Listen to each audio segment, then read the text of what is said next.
Cerca de 15 mil indígenas vivem hoje na reserva de Dourados, que se divide em duas aldeias, a Bororó e a Jaguapiru.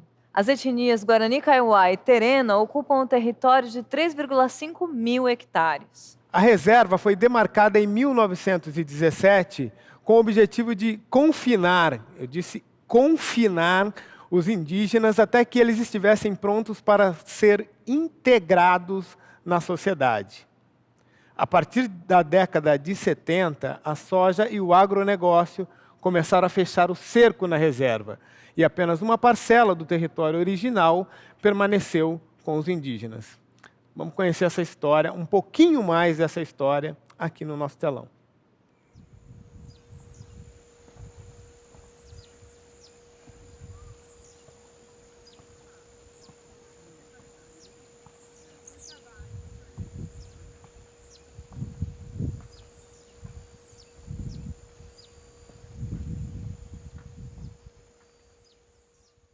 O papel assim, fundamental para os jovens que passaram pela AGE é a questão do envolvimento social com a comunidade, que eu acho que principalmente a gente se preocupa com a comunidade, a gente tenta resolver, tenta estar junto, tenta os problemas sociais, a gente quer mostrar, né, sabe que nada é feito para mudança, então a gente, na verdade, principalmente a AGE foi a questão do papel social do jovem indígena nisso, né?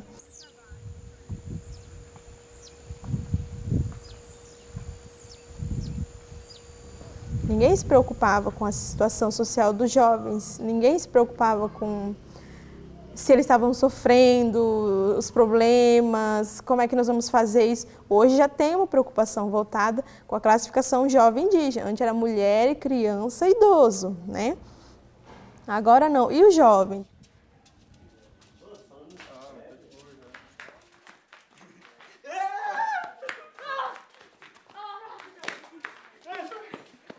Foi difícil conquistar essas crianças, trazer elas para as aulas e... Assim, a AGE, a gente, nesse trabalho, já tem, esses alunos eles já fazem parte, né, do programa, então eles já ocupam esse espaço. Mas para trazer eles para dentro do jogo teatral, da brincadeira, é um pouco difícil. E faz quanto tempo que você está vindo aqui nessas aulas de teatro? 2 meses já. 2 meses? Uhum. Você está curtindo? Tô. O que vocês fazem aqui? Nós faz teatro e fofarra e aula de dança. E aula de dança também? Uhum. Já tá mandando bem na dança? Estou. Já? Já. Você Tô aprendendo os passos já. Procura sempre deixar eles falarem. Cada um expõe a sua realidade, né? No caso, eu não moro aqui na aldeia, nós não moramos, né? Então eu exponho a minha, eles expõem as deles, né? De forma que a gente dialogue de maneira igual, né? A gente tenta passar que sim, tem direito, quais são esses direitos, né? A gente tenta colocar isso nas atividades, no teatro, né? Não simplesmente às vezes com palestra, porque às vezes o jovem não... O interesse é diferente, né? Inegavelmente a aldeia ela está sendo engolida pela cidade, né? Então a gente tem que dialogar de problemas que estão chegando, né? E como que eles vão lidar com isso. Os meninos que saem à noite por aí bebem, começam a sair armado. Então eles pegam, eles conversam com esses meninos, convidam para estar participando dos grupos, tá ocupando a cabeça deles, né? O foco hoje é a questão da violência entre jovens indígenas, que é a questão do se matar, do suicídio, tudo isso, né? O álcool, na verdade, ele é só um estupim para os problemas todos que já acontecia, né? Tem que tocar direito, Léo. No que você acha que o esporte é importante para esses jovens e adolescentes que estão aqui? Bom, o esporte é muito importante por causa que eles podem tirar da droga, pode tirar da rua, pode tirar da noitada aí da noite, que é muito terrível aqui na nossa aldeia, né?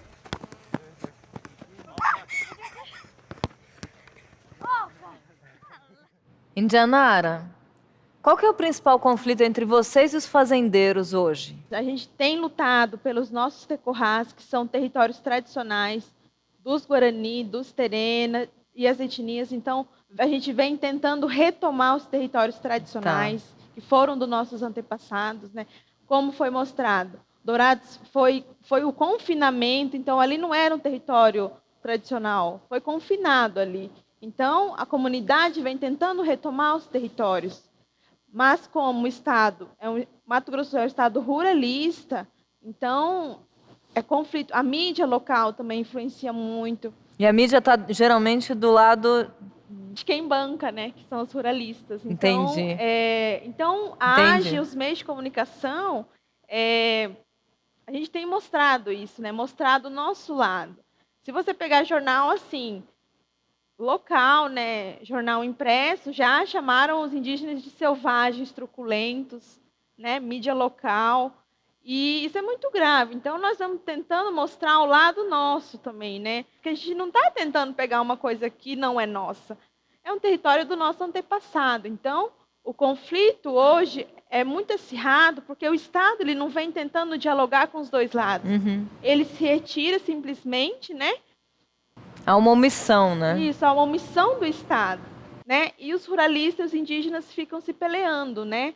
Agora, Jaqueline, como é que você capacita esses jovens? Como é que é o trabalho de vocês trazendo os jovens para essa luta, que é uma luta difícil, né? Você tem que trazer eles, conquistar eles, ganhar confiança, trabalhar junto com a família, entende? E aos poucos, depois de anos, eles vão se abrir com você. E como é que você entende? coloca para eles que é importante esse resgate? Então, é por isso que a gente tem trazido o teatro, né? Que é uma forma de eles se abrirem para sentar num certo momento que eles estiverem falando, porque é difícil de eles falarem, para a gente sentar, é o momento de sentar, vamos discutir direitos indígenas, sabe? É assim, não é uma coisa que você consegue dentro de 1 mês ou 2 meses. Assim, aos passos lentos, mas a gente chega lá. Agora, para combater essa mídia aí que só fala contra, é necessário também usar a mídia que é possível, o jornal, a internet, enfim. Como é que é esse trabalho com as mídias? Tudo isso é acompanhado pelas oficinas. Então, os jovens indígenas vão à AGE, fazem as oficinas, disso gera o produto. No caso, o jornal, a rádio. Né? Também a gente trabalha muito com fotografia. A gente já está na 3ª edição do Olhares, que é uma revista fotográfica, né? Um livro fotográfico tirado pelos próprios indígenas também.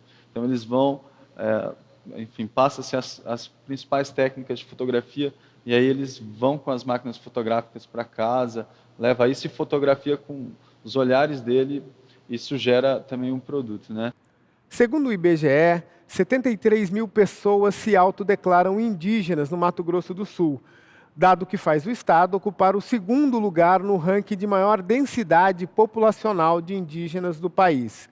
Ainda assim, os indígenas ocupam menos de 0,5% do território de todo o Estado, segundo o último relatório do Conselho Missionário Indigenista. Pelo menos 250 indígenas foram mortos em conflitos por terras no Mato Grosso do Sul nos últimos 7 anos. Então, minha pergunta vai aqui para os facilitadores. Como é que seria uma mediação lá no Mato Grosso do Sul? Você sabe que você estava falando, eu estava pensando que a gente dá várias formações pelo Brasil, Sim. né? Então a gente foi dar uma formação em Vacaria, que é uma cidade ali da região serrana do Rio Grande do Sul, que lá tem uma questão indígena super forte. E o conflito entre os brancos e entre os índios justamente por conta da questão da terra. E aí, a partir do curso, a gente foi vendo as possibilidades de resolução de conflitos a partir da justiça restaurativa para esses povos, porque é justamente isso, né? Os brancos achando que os índios não têm o direito, né, com o maior discurso de que os índios vão roubar as minhas casas, né? E os índios com a sua legitimidade também de reivindicar o território. Então, durante o curso, essas pessoas começaram a perceber como o outro lado do conflito, super acirrado, né, entre moradores, e que no caso, ali o caso não era com latifundiários, mas eram com os moradores. Então, esse conflito é justamente pela incapacidade de um lado ouvir as necessidades do outro. Então, a gente trabalharia na perspectiva de justiça restaurativa para pensar nesses conflitos, né? Ok, queria chamar a nossa plateia a participar aqui com a gente um pouquinho. Aqui, meu amigo. O pessoal da Justiça Restaurativa aqui na região de Campo Limpo A gente ouve muito, né, e percebe de muitas pesquisas que vêm para nós assim sobre a questão da violência contra a juventude negra, né? Dentro do trabalho de vocês, do levantamento de vocês, vocês percebem também alguma questão de recorte étnico? Eu falo isso porque lá na região de Campo Limpo tem mais de 8 mil indígenas morando lá, entre Pancararu, Pancararé, Funiô, Terena e outros mais. Vocês percebem um pouco isso dentro do trabalho de vocês, dessas populações que moram, por exemplo, em Paraisópolis, Real Parque e outros mais? Por exemplo, a gente faz parte do comitê de implementação do Plano Juventude Viva. E tem especificamente um coletivo lá da região que ele traz essa discussão bem forte. É como se fosse um tapa na nossa cara, né? Porque é justamente isso, lá na Real Parque mesmo, né? Essa questão dos Pancararu e tal. Então, como que é tão silenciado, né? E a gente se movimenta nesse sentido, sabe? Mas quando a gente está falando de questão racial, quando a gente fala de conflito, a gente está falando justamente isso, para não individualizar o conflito. Não é questão da minha diferença com a Mari. Isso aqui está atravessado por questões institucionais, por questões sociais. Então, esse conflito está marcado por questões de raça, está marcado por questões de gênero. Então, o que a gente busca é que o conflito revele isso para ser uma transformação social também, para não ser só uma resolução de conflito entre eu e a Mari. Eu quero fazer uma pergunta para a nossa banda convidada aqui, Pitanga em Pé de Amora. Vocês acham que música pode ser um instrumento mediador de cultura ou um facilitador de diálogo? Pô, com certeza. Eu acho que a música ajuda muito, assim, na integração entre as pessoas mesmo, né? A gente é amigo há muito tempo e acho que muito por causa da música também, assim. Embora também, às vezes, pintem conflitos também por causa da música, né, na banda. Claro. Eu estava até pensando que um facilitador de conflitos, às vezes, podia cair bem também numa banda, sabe? Que dá bastante brilho. E eu acho interessante também que acho que quase todos, não diria todas, assim, mas as músicas, tanto instrumental quanto as com letra, elas nascem de um conflito. E eu acho que o próprio ato de compor, de certa forma, é você mediar esse conflito interno, assim. Então, esse também é um lado interessante, assim, do jeito de se trabalhar a música. Então, mais som, mais música para nós.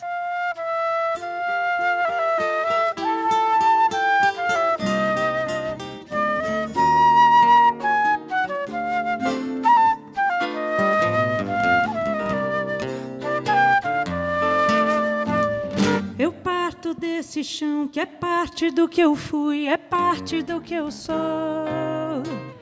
É que a partir daqui a vida vai ter que melhorar. Eu vou voltar lá pro sertão.